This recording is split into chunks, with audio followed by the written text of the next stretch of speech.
Today, we're going to bring an electrical screwdriver. We're going to take a look at it and see all these contents and all the bits that's available. So let's go ahead and open it up. So open it up. It comes in a case in here.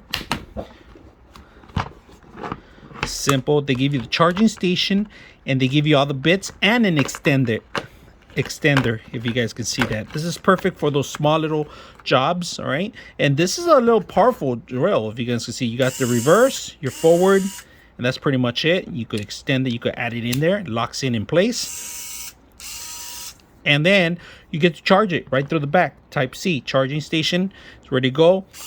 This one does not have any LED lights in the front, but it's very powerful. You guys can see it. I'm trying to stop it and I can't.